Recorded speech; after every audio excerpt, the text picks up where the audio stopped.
പിയർലോജി Collina football ലോകം കണ്ട ഏറ്റവും മികച്ച റഫറി. ഇദ്ദേഹത്തെ പറ്റി ഒരു ഷോർട്ട് ലൈഫ് സ്റ്റോറി വേണമെന്ന് പറഞ്ഞ് പല ആൾക്കാരും കമന്റ് ഇട്ടിരുന്നു. അധികം ബോറടിപ്പിക്കാണ്ട് ലോകം കണ്ട ഏറ്റവും മികച്ച ഫുട്ബോൾ റഫറിയുടെ കഥയുടെ തുടക്കത്തിലേക്ക് പോകാം. പിയർലോജി കൊളീന ജനിച്ചത് 1960 ഫെബ്രുവരി 13 ഇറ്റലിയിലെ ബൊളോനോ നഗരത്തിലാണ്. കുട്ടിക്കാലം മുതലേ അദ്ദേഹത്തിന് ഫുട്ബോളിനോടായിരുന്നു വലിയ ഇഷ്ടം.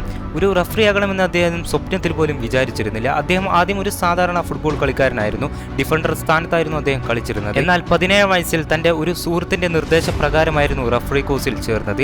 അതായിരുന്നു അദ്ദേഹത്തിന്റെ ജീവിതം തന്നെ മാറ്റിമറിച്ച തീരുമാനം. തന്റെ റഫറിയിലേക്കുള്ള യാത്രയിൽ ആദ്യകാലങ്ങളിൽ തന്നെ കൊളീനയുടെ കഴിവ് എല്ലാവരും ശ്രദ്ധ പിടിച്ചുപറ്റിയിരുന്നു.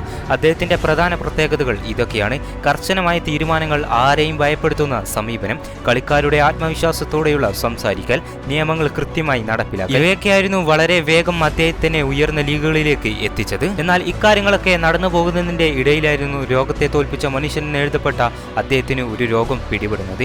തന്റെ 24-ാം വയസ്സിൽ കൊളീനയ്ക്ക് ആൽഫവേഷ്യ എന്ന രോഗം ബാധിച്ചു.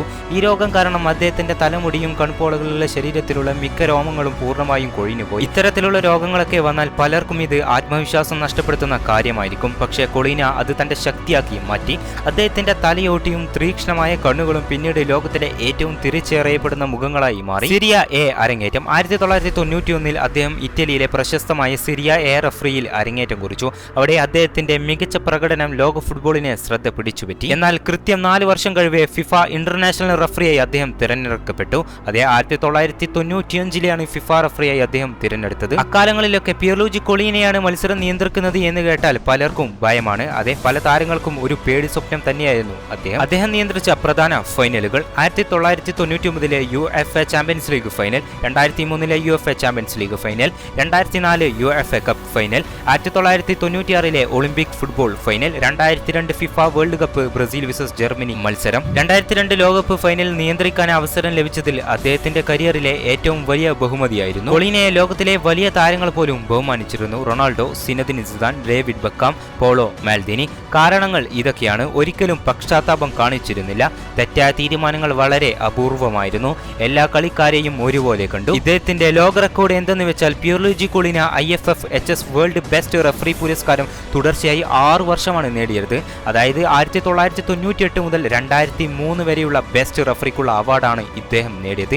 ഇന്നും അത് ഒരു ചരിത്ര നേട്ടമായി കണക്കാക്കപ്പെടുന്നു. 2005 അദ്ദേഹം റഫറി ജീവിതത്തിൽ നിന്ന് വിരമിച്ചു. വിരമിച്ച ശേഷം ഫുട്ബോളിൽ നിന്നും അകന്നു നിന്നില്ല. വിരമിച്ച ശേഷമുള്ള പ്രവർത്തനങ്ങൾ ഇതൊക്കെയായിരുന്നു. അദ്ദേഹം പിന്നീട് UEFA റഫറിംഗ് കമ്മിറ്റി അംഗമായി, UEFA റഫറി കമ്മിറ്റി ചെയർമാനായി, വാർ ഉൾപ്പെടെയുള്ള പുതിയ റഫറിംഗ് സംവിധാനങ്ങളുടെ വികസനത്തിൽ പ്രധാന പങ്ക് വഹിച്ചു. ലോകമെമ്പാടുമുള്ള റഫറിമാർക്ക് പരിശീലനം നൽകി. ഒരു ഫുൾ സ്റ്റോപ്പ് വരുത്തി ഇദ്ദേഹത്തിന്റെ ലൈഫ് സ്റ്റോറി ഇവിടെ അവസാനിപ്പിക്കുമ്പോൾ അദ്ദേഹത്തിന്റെ പ്രധാന നേട്ടങ്ങൾ നമുക്കൊന്ന് കേട്ടുവരാം. ലോകത്തിലെ ഏറ്റവും മികച്ച റഫറിയായി അംഗീകരിക്കപ്പെട്ടു. IFFHS വേൾഡ് ബെസ്റ്റ് റഫറി 6 വർഷം തുടർച്ചയായി നേടി. 2002 ഫിഫ വേൾഡ് കപ്പ് ഫൈനൽ നിയന്ത്രിച്ചു. UEFA ചാമ്പ്യൻസ് ലീഗ് ഫൈനൽ ഉൾപ്പെടെ നിരവധി ചരിത്ര മത്സരങ്ങൾ നിയന്ത്രിച്ചു. ലോക ഫുട്ബോളിലെ ഏറ്റവും ബഹുമാനിക്കപ്പെട്ട റഫറിമാരിൽ ഒരാളായി മാറി. ഫിഫയുടെയും UEFAയുടെയും ഉൾപ്പെടെയുള്ള സംഘടനകളിൽ ഉയർന്ന ഭരണ ചുമതലകൾ വഹിച്ചു. ഒരു റഫറി കളിയുടെ ഭാഗം മാത്രമാണെന്ന് പലരും കരുതും. പക്ഷേ പിയർലോജി കൊളീന തെളിയിച്ചത് ശരിയായ തീരുമാനങ്ങളിലൂടെയും ഒരു റഫറിക്ക് ചരിത്രം സൃഷ്ടിക്കാനാകും എന്ന് തന്നെയാണ്. കളിക്കാരേക്കാൾ ഏറെ ആരാധകർ നേടിയ, ലോകം ഇന്നും ആദരവോടെ ഓർക്കുന്ന പേര് പിയർലോജി കൊളീന എന്ന് തന്നെയാണ്. അവസാനമായി നിങ്ങളോട് ഒരു കാര്യവും കൂടി ചോദിക്കുകയാണ്: പണ്ട് പിയർലോജി കൊളീനയെ പോലുള്ള റഫറിമാരെയാണോ നിങ്ങൾക്ക് ഏറ്റവും ഇഷ്ടോ, അതോ ഇപ്പോഴത്തെ റഫറിമാരെയോ? താഴെ കമന്റ് ബോക്സിൽ അറിയിക്കാൻ മടിക്കരുത്. കൂടാതെ ഈ ഒരു വീഡിയോ ലൈക്ക് ചെയ്ത് സബ്സ്ക്രൈബ് ചെയ്യാനും മറക്കരുത്.